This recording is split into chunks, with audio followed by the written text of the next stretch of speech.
Hello students, तो चलिए कुछ क्वेश्चंस बनाते हैं। मैं अभी आपसे बात कर रहा था कि एक रिवीजन कोर्स स्टार्ट किया है जो इस बार CBSE 12th बोर्ड का एग्ज़ाम नहीं है, फर्स्ट टर्म का, जो दिसंबर के फर्स्ट वीक से स्टार्ट हो रहा है।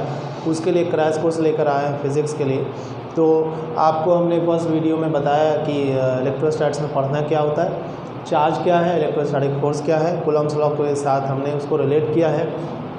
अभी कुछ क्वेश्चंस बोर्ड पे उसी के रूप में दिया है जो मैंने पढ़ाया है, क्योंकि आपके बोर्ड पे जो क्वेश्चन आने वाला है वो MCQ क्वेश्चंस होगा। तो किस टाइप का क्वेश्चन पूछेगा स्टूडेंट, यहाँ पर आप इसे समझ सकते हैं। क्वेश्चन नंबर 1 यहाँ पे कह रहा है कि when 6.25 × 10⁻18 electrons gain by a body with dash of charge, कितने कूलम का चार्ज जो है बॉडी पे डेवलप करेगा अगर 6.25 × 10⁻18 इलेक्ट्रॉन कोई बॉडी गेन करता है इलेक्ट्रॉन्स को। तो 1 कूलम का चार्ज आएगा, 2 कूलम का आएगा, या -1 कूलम या -2 कूलम। इस तरह का क्वेश्चंस दिया रहेगा स्टूडेंट्स। तो आपको पता है कि बॉडी गेन कर रहा है इलेक्ट्रॉन्स को, और जब गेन करेगा तो नेगेटिव चार्ज होगा उसके ऊपर, और नेगेटिव यहाँ पर दोनों पॉजिटिव है तो ये होगा नहीं, या तो -1 या -2। आपको बताया है कि 6.25 × 10⁻18 इलेक्ट्रॉन्स अगर लॉस करता है तो पॉजिटिव 1 कूलम चार्ज होगा, और यहाँ पर ये गेन कर रहा है इसलिए नेगेटिव 1 कूलम का चार्ज होगा। तो C जो है यहाँ पर आपका ऑप्शन सही होगा। दूसरा क्वेश्चन कह रहा है स्टूडेंट कि when Q1 Q2 greater than 0, अगर Q1 Q2 दो चार्ज पार्टिकल है और उसका जो मल्टीप्लिकेशन है वो अगर 0 से बड़ा है तो इलेक्ट्रोस्टैटिक फोर्स का नेचर कैसा होगा, अट्रैक्टिव होगा, रिपल्सिव होगा, या दोनों होगा, या इसमें से कोई भी नहीं है। तो आपको ये पता है कि Q1 Q2 अगर ग्रेटर देन 0 है तो दोनों पॉजिटिव हो सकता है तो भी 0 से बड़ा होगा, दोनों नेगेटिव अगर चार्ज पार्टिकल है तो भी 0 से बड़ा होगा। तो यहाँ पर या तो यानी यहाँ 0 से बड़ा होने का मतलब हुआ कि Q1 Q2 या तो दोनों पॉजिटिव है या दोनों नेगेटिव है, और जब सेम चार्ज पार्टिकल को रखा जाए तो उसके बीच लगने वाला इलेक्ट्रोस्टैटिक फोर्स का नेचर रिपल्सिव होता है। तो यहाँ पर जो ऑप्शन B है वो ये यहाँ पे रिपल्सिव शो कर रहा है। इलेक्ट्रोस्टैटिक फोर्स जो है इसमें आपको बताना है कि क्या है, सेंट्रल फोर्स है, कंजर्वेटिव फोर्स है, या लॉन्ग रेंज फोर्स है, या इसमें सभी के सभी हैं। तो आपको पता है कि इलेक्ट्रोस्टैटिक फोर्स यहाँ सेंट्रल फोर्स भी है, कंजर्वेटिव भी है, और लॉन्ग रेंज भी है। तो ये ऑप्शन जो है D, जो ऑल ऑफ दिस कह रहा है, वो यहाँ पर सही है स्टूडेंट। आगे जो अब हम लोग यहाँ पे बात करेंगे वो है प्रिंसिपल ऑफ सुपरपोजिशन, जो कि इलेक्ट्रोस्टैटिक फोर्स से ही जुड़ा हुआ है, या हम कह सकते हैं कि यहाँ पर वेक्टर जो है सम करने वाले हैं किसका, बहुत सारे इलेक्ट्रोस्टैटिक फोर्स का किसी गिवन चार्ज पार्टिकल के ऊपर अगर लग रहा है तो। क्योंकि यहाँ पर MCQ क्वेश्चन है, और ये MCQ का जो मार्क्स आप कैरी करेंगे, जो क्वेश्चंस 1 नंबर का है, ये क्वेश्चन कोई भी अगर हम लोग देखेंगे तो उसका जो मार्क्स है वो 0.77 है, यानी लेस देन 1 मार्क्स का क्वेश्चन है। तो बहुत बड़ा क्वेश्चन नहीं आने वाला है, बहुत ही छोटा और सिंपल क्वेश्चन आने वाला है जो 1 नंबर से भी कम है। तो किस टाइप का क्वेश्चन पूछेगा, तो बहुत ज़्यादा न्यूमेरिकल्स बड़ा नहीं पूछने वाला है। तो आप बहुत ज़्यादा प्रैक्टिस लॉन्ग क्वेश्चंस का करके जाने की ज़रूरत नहीं है, स्मॉल क्वेश्चन आपसे पूछने वाला है और ये देखने वाला है कि आपने पढ़ा है कि नहीं। तो क्वेश्चंस जो है वो इस सुपरपोजिशन से भी आ सकता है। तो प्रिंसिपल ऑफ सुपरपोजिशन, तो प्रिंसिपल ऑफ सुपरपोजिशन में स्टूडेंट्स क्या कह रहा है कि कोई चार्ज पार्टिकल है Q, ठीक है, 1 मान लेते हैं, और यहाँ पर चार्ज पार्टिकल Q2 है, इधर में Q3 है, यहाँ पे Q4 है, और ऐसे ऐसे ऐसे ऐसे ऐसे बहुत सारा चार्ज पार्टिकल Qn है, ठीक है। इसके डिस्टेंस को R1 कह दिया, R2 कह दिया, R3, और यहाँ बहुत सारा चार्ज पार्टिकल है, और Q1 के ऊपर जो फोर्स लग रहा है उस पर कितना लगेगा। तो ये चार्ज पार्टिकल इस पर फोर्स इधर लगाएगा, ये चार्ज पार्टिकल फोर्स इधर लगाएगा, ये इधर लगाएगा, और ये इधर लगाएगा। अगर पॉजिटिव है तो अवे फ्रॉम पॉजिटिव चार्ज, और अगर नेगेटिव साइन में है, नेगेटिव नेचर में चार्ज पार्टिकल है, तो फोर्स का डायरेक्शन उसी नेगेटिव के डायरेक्शन में होता है, नेगेटिव चार्ज पार्टिकल के डायरेक्शन में होगा। तो अब यहाँ पर जो फोर्स है F1 पे, Q1 पे लग रहा है, तो हम इसको 1 लिख सकते हैं, और किससे लग रहा है 2 से, तो F12 लिख सकते हैं। उसी तरह से इसको अगर हम 1 पे लग रहा है तो 1, और किससे लग रहा है 3 से, तो F13 हो गया। इसी तरह से 114 हो जाएगा और 1n हो जाएगा। तो टोटल जो forces on this Q1 charge particle वो यहाँ पर वेक्टर सम F होगा और F जो होगा वो इक्वल होगा F12 के प्लस F13 के प्लस F14 के और प्लस प्लस प्लस डॉट करके आप F1n तक जा सकते हैं। ठीक है, नीचे लिख दिया, आगे है। तो इस तरह से टोटल जो फोर्स होगा किसी गिवन चार्ज पार्टिकल के ऊपर बाकी अदर मल्टीपल चार्जेस से वो यहाँ पर वेक्टर सम के इक्वल होगा। ये है प्रिंसिपल ऑफ सुपरपोजिशन और इस पे क्वेश्चन जो पूछने वाला है स्टूडेंट वो इस तरह से पूछता है। जैसे अगर यहाँ पर 3 चार्ज पार्टिकल Q है, ठीक, A B C, distance R है, हमको फोर्स निकालना है Q पर निकालना है। कहाँ पे? जो रखा हुआ है ऑन कर देते हैं Q एट C पे जो चार्ज Q रखा हुआ है उस पे इससे फोर्स निकालना और इससे फोर्स निकालना है। तो स्टूडेंट यहाँ पे जो इस चार्ज पार्टिकल से फोर्स लग रहा है इसको हम लोग F C पे लग रहा है, इसलिए C किससे लग रहा है? तो A से, तो FCA कह सकते हैं। उसी तरह से आप स्टूडेंट इधर देख रहे हैं F C पे लग रहा है, किससे लग रहा है? B से, तो FCB कह सकते हैं। और इसके बीच का एंगल यहाँ पर थीटा है और थीटा यहाँ पर आपको दिख रहा है क्योंकि इक्विलैटरल ट्रायंगल है और इक्विलैटरल ट्रायंगल में अगर हम लोग देखेंगे तो वो 60 डिग्री का एंगल ईच होगा। तो ये अगर 60 होगा तो यहाँ बाहर वाला जो है वो 60 है। दो वेक्टर का सम जो है यहाँ पर हम लोग इस रूप में कर रहे थे FCA और प्लस FCB। स्टूडेंट आप यहाँ पर वेक्टर सम करने वाले हैं और वेक्टर सम का फार्मूला है इस तरह से, ठीक है। और वो आप वेक्टर में पढ़े होंगे कि A² + B² + 2AB cos θ √ है। तो यहाँ पर A + B ये है और इसका जो है सम हमको यहाँ पर करना है, तो आप आसानी से कर सकते हैं। अब देख क्या रहे हैं कि जो फोर्स है इससे लगने वाला FCA वो है KQ²/R²। इससे जो लगने वाला फोर्स है FCB वो भी है KQ²/R²। ठीक है, दोनों का फोर्स अगर बराबर है तो FCA और FCB को कुछ मान लेते हैं। मान लो ये रिजल्टेंट FR कर देते हैं और इसको F कह देते हैं। तो F² + F² + 2F² और cos कितना डिग्री? 60, तो cos 60। F² 2F² तो 2F² + 2F² cos 60 1/2, 2 से 2 कैंसिल। अब आप देख क्या रहे हैं कि 2 और 1 3 हो गया, तो √3 F² आप √3F भी लिख सकते हैं और F का वैल्यू क्या लिख रहे थे आप? KQ²/R², KQ²/R²। ये स्टूडेंट रिजल्टेंट हो गया।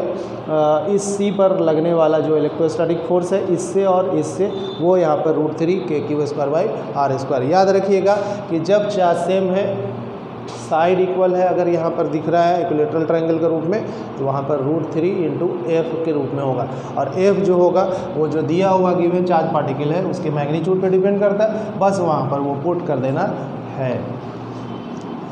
तो कुछ चीज़ें जो ऑब्जेक्टिव सवाल जो कि MCQ के रूप में है यहाँ पर वो इस तरह से पूछ सकता है। ध्यान रखिएगा कि एक इक्विलैटरल ट्रायंगल है और चार्ज पार्टिकल इक्वल है, वो Q है और यहाँ पर भी Q है। आपसे फोर्स पूछना है कि मिड पॉइंट पे यहाँ पर फोर्स क्या होगा। याद रखिएगा 0। अगर स्क्वायर है, सब पे चार्ज इक्वल है, Q और Q, हो सकता है कि सभी के सभी पॉजिटिव या सभी के सभी नेगेटिव, तो भी अगर सेंटर पे चार्ज अगर यहाँ पे फोर्स निकालना है तो वो भी क्या हो जाएगा? 0। यानी जहाँ सिमेट्रिकल बॉडी है और सब पे चार्ज अगर इक्वल रखा हुआ है तो उसके सेंटर पे लगने वाला जो इलेक्ट्रोस्टैटिक फोर्स होगा वो क्या होगा? 0 होगा। इस तरह का क्वेश्चन MCQ में पूछ सकता है। डायरेक्ट वे में बनाने के लिए तो बहुत टाइम लगेगा, इसलिए नहीं पूछेगा। और ये लेस देन 1 मार्क्स का क्वेश्चन है, ये दिमाग में रखेंगे तो क्वेश्चन बहुत ही कहा जाए लेंदी नहीं होगा, छोटा छोटा क्वेश्चंस होगा। और आपको नंबर ऑफ क्वेश्चंस जो है वो 45 अटैम्प्ट करने हैं। 55 के चक्कर में नहीं रहिएगा क्योंकि मार्क्स जो है 45 से ही काउंट होगा। हाँ, 55 में आपको 45 आना चाहिए, आप 45 का आंसर देंगे। और मान लिया 45 भी नहीं आ रहा है तो हम खाली नहीं छोड़ेंगे, 45 के 45 सर्किल को क्या करेंगे, डार्क करेंगे, सर्किल को फिल करेंगे, खाली जो है सर्किल नहीं छोड़ना है। तो इस तरह से आप उम्मीद है यहाँ पर समझ गए कि जो फोर्स है इलेक्ट्रोस्टैटिक फोर्स वो हम किसी एक पॉइंट पे मल्टीपल चार्जेस से कैसे फाइंड आउट करते हैं। अब आगे जो हम लोग यहाँ पर बढ़े वो है इलेक्ट्रिक फील्ड।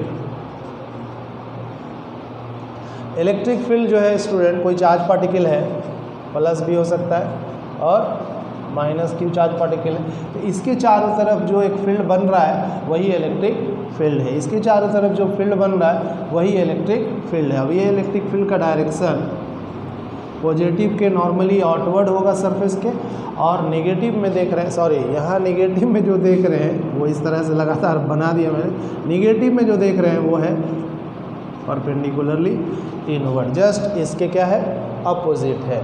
तो यहाँ पर अगर कोई चार्ज पार्टिकल रखिएगा, मान लिया Q1, तो इस पे जो लग रहा है फोर्स वो है इलेक्ट्रोस्टैटिक फोर्स। तो इलेक्ट्रिक फील्ड से किसी चार्ज पार्टिकल के ऊपर लगने वाला जो फोर्स होगा वो इलेक्ट्रोस्टैटिक फोर्स होगा। वो इलेक्ट्रोस्टैटिक फोर्स बहुत ही स्ट्रॉन्ग है और ये इलेक्ट्रोस्टैटिक फोर्स कंजर्वेटिव नेचर का है, सेंट्रल है। जब भी फोर्स लगेगा तो इन दोनों के बीच के लाइन को ज्वाइन करने के बीच में लगेगा, उसी के अलॉन्ग यहाँ पर इलेक्ट्रोस्टैटिक फोर्स काम करता है। इलेक्ट्रिक फील्ड्स जो है यहाँ पर एक रीज़न है चार्ज पार्टिकल के चारों तरफ का जो इलेक्ट्रोस्टैटिक फोर्स एक्सर्ट करता है। ये एक वेक्टर है और जिस डायरेक्शन में इलेक्ट्रोस्टैटिक फोर्स होगा उसी डायरेक्शन में यहाँ पर ये इलेक्ट्रिक फील्ड भी होता है। यानी अगर हम बात कर लें कि इलेक्ट्रोस्टैटिक फोर्स इस पर किधर लग रहा है, तो ये इधर से इधर लग रहा है, तो इलेक्ट्रिक फील्ड का भी डायरेक्शन आप देख रहे हैं कि उधर ही है।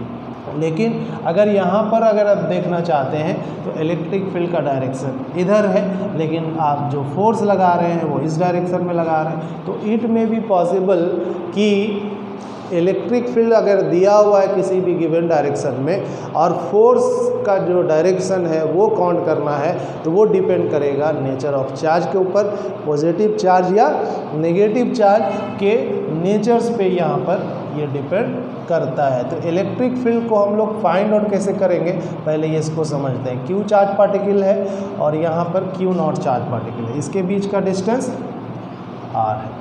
तो जो इलेक्ट्रोस्टैटिक फोर्स लग रहा है वो F है, तो F बाई Q0, इससे पता चलेगा कि वहाँ पर का इलेक्ट्रिक फील्ड का स्ट्रेंथ क्या है। तो इलेक्ट्रिक फील्ड का स्ट्रेंथ, इलेक्ट्रिक फील्ड इंटेंसिटी भी हम इसे कहते हैं, तो वो इक्वल है F by Q0। Electric force, electrostatic force vector है, तो इलेक्ट्रिक फील्ड भी यहाँ पर वेक्टर है। तो वेक्टर का जो डायरेक्शन है इलेक्ट्रिक फील्ड का वो फोर्स के ही डायरेक्शन में होगा। अगर ये पॉजिटिव है तो इसी डायरेक्शन में होगा, अगर ये नेगेटिव है तो यहाँ पर जो फोर्स का डायरेक्शन है वो इस डायरेक्शन में होगा, इलेक्ट्रिक फील्ड का भी जो डायरेक्शन है वो भी इसी डायरेक्शन में। तो इस तरह से हम इलेक्ट्रिक फील्ड फाइंड आउट करते हैं। अब देखते हैं क्या है कि ये वेक्टर है, इसका SI यूनिट न्यूटन पर कूलम या वोल्ट पर मीटर भी लिख सकते हैं। अगर डायमेंशनल फार्मूला देखते हैं तो न्यूटन है तो फोर्स है तो mL_t-2, और चार्ज अगर C के रूप में ही लिखेंगे तो mL_t-2 C-1, लेकिन अगर T के रूप में ही लिखना चाहते हैं तो mL_t⁻², और C को AT लिख सकते हैं तो AT, ध्यान दीजिएगा इस पे पावर -1, तो mL_t⁻³ A पे पावर -1, A एम्पेयर है यहाँ पर।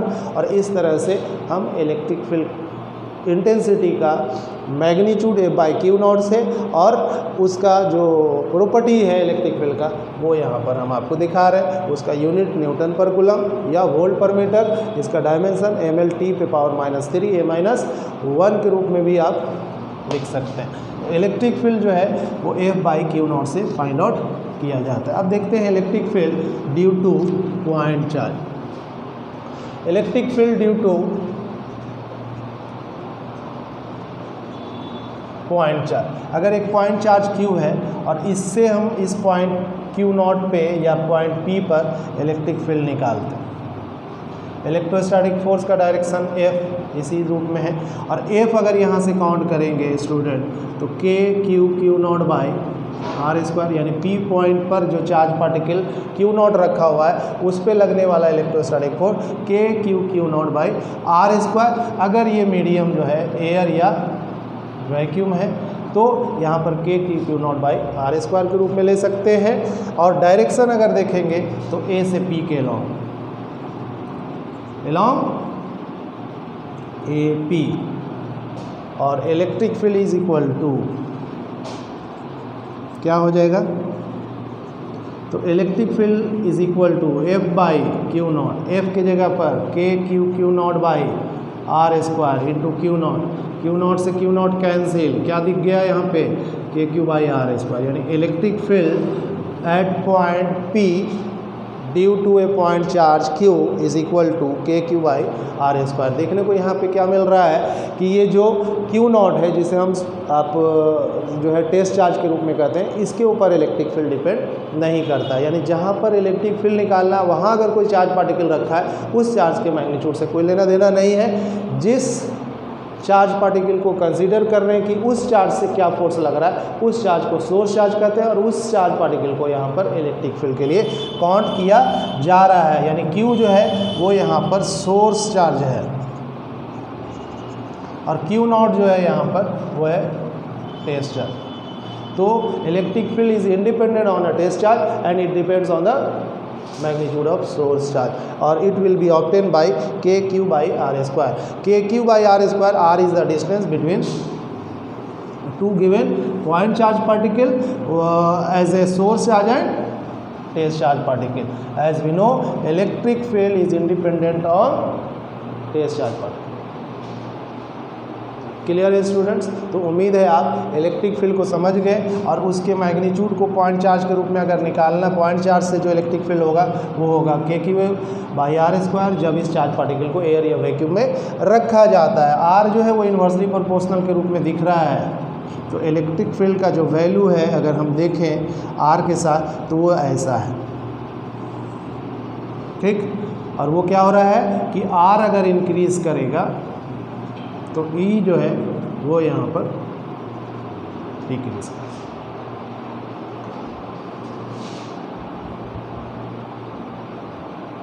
तो इस तरह से स्टूडेंट्स यहाँ पर इलेक्ट्रिक फील्ड को भी समझ गए, और इलेक्ट्रिक फील्ड जो है ड्यू टू पॉइंट चार्ज के लिए फार्मूला अगर देखें तो वो KQ बाई आर स्क्वायर होता है।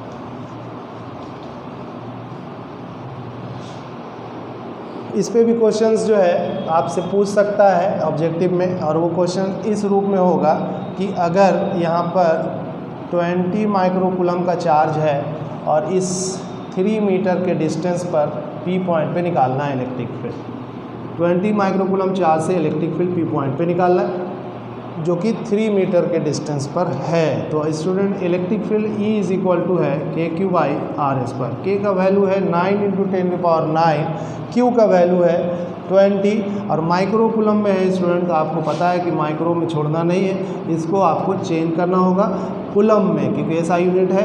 तो 1 माइक्रोकूलम 10⁻6 कूलम के रूप में होता है। तो 20 माइक्रोकूलम इज इक्वल टू 20 × 10⁻6, और R जो है वो 3 है, तो 3 3 जा 9, 9 से 9 ये यहाँ पे कैंसिल हो गया, और ये 0 इस पे आ गया तो 10, और 10 में से पावर -6 जा रहा तो 4, तो 2 × 10⁴ ये न्यूटन पर कूलम इलेक्ट्रिक फील्ड हो गया 3 मीटर डिस्टेंस पर, जब कोई पॉइंट चार्ज का मैग्नीट्यूड 20 माइक्रोकूलम।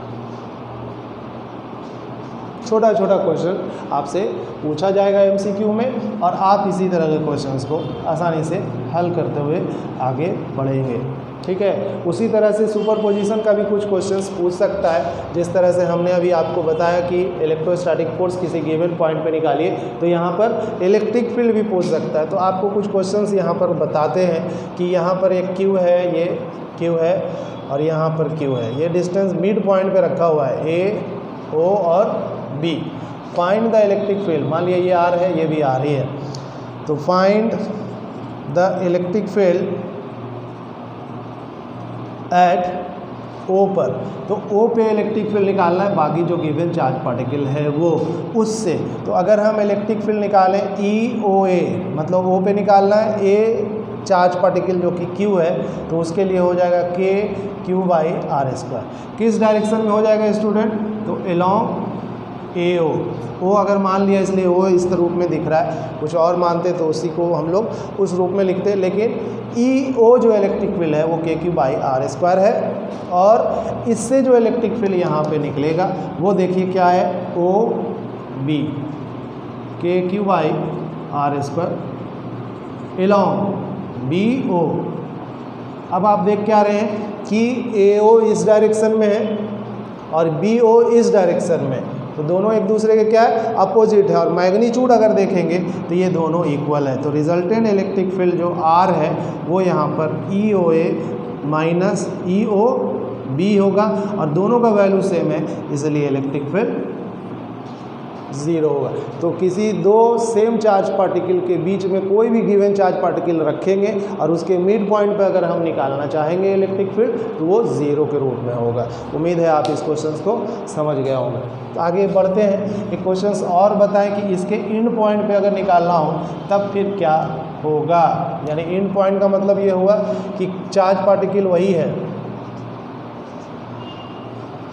डिस्टेंस भी वही है, और ए ओ और बी फाइंड करना है, find electric field at B पे। तो बी पॉइंट पर इलेक्ट्रिक फील्ड निकालना है इस गिवन चार्ज पार्टिकल से, ओ पे रखा हुआ है और ए पे रखा हुआ है, उससे हमें यहाँ पर बी पॉइंट पे इलेक्ट्रिक फील्ड निकालना है। तो देखिए स्टूडेंट, ये चार्ज पार्टिकल, इस पे इलेक्ट्रिक फील्ड निकालने के लिए क्या करना होगा, के क्यू बाई यहाँ से यहाँ तक का डिस्टेंस लेना होगा, तो 2r, और इस पर फॉर्मूला 2r स्क्वायर। अब इसका अगर हम निकालना चाहेंगे इससे हम निकालना चाहेंगे तो इधर ही इस डायरेक्शन में जाएगा, और वो इलेक्ट्रिक फील्ड अगर इसका दिखाएंगे तो बी पे निकालना है यार, हमको बी पॉइंट पे इलेक्ट्रिक फील्ड निकालना है, ए पॉइंट चार्ज पार्टिकल पे जो रखा हुआ है, तो बी ए कह सकते हैं।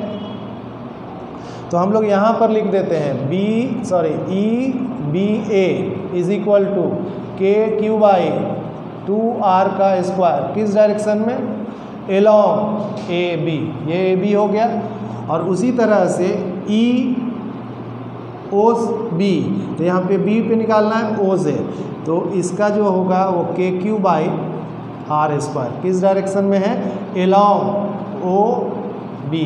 देखने को क्या है कि ए बी और ओ बी दोनों सेम डायरेक्शन में दिख रहा है, और जब सेम डायरेक्शन में है तो ई बी ए प्लस हो जाएगा यहाँ पे ई बी ओ, और इसका वैल्यू को अगर हम ऐसे भी लिख सकते हैं, के क्यू बाई 2r स्क्वायर को 4r स्क्वायर और plus K Q by R square.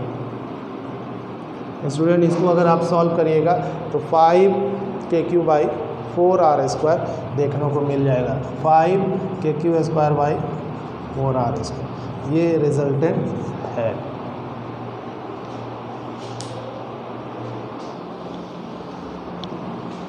तो इलेक्ट्रिक फील्ड यहाँ पर जो सवाल पूछे जाएंगे वो इसी टाइप का, और उम्मीद है आप यहाँ तक समझ गए।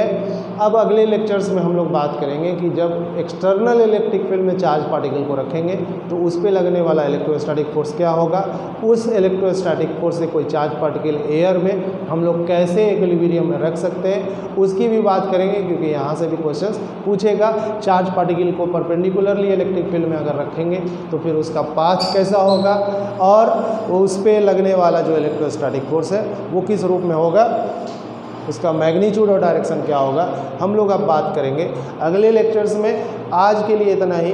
नेक्स्ट जो है आपका वीडियो जो आपका रिवीजन क्लासेस के लिए है वो चलता रहेगा, और 10 डेज़ के रूप में 10 डेज़ में ही हम लोग इस पूरे रिवीजन को फिज़िक्स का जो वॉल्यूम 1 है, टर्म 1 के लिए जो सीबीएसई बोर्ड के एग्जामिनी है 12th बोर्ड के, फिज़िक्स को हम आपके लिए लेकर आए, और इसके लिए आप भी मेहनत करें, और हम पूरी कोशिश कर रहे हैं कि आपके लिए फुल मार्क्स दिलवा सकें। Thank you, all the best.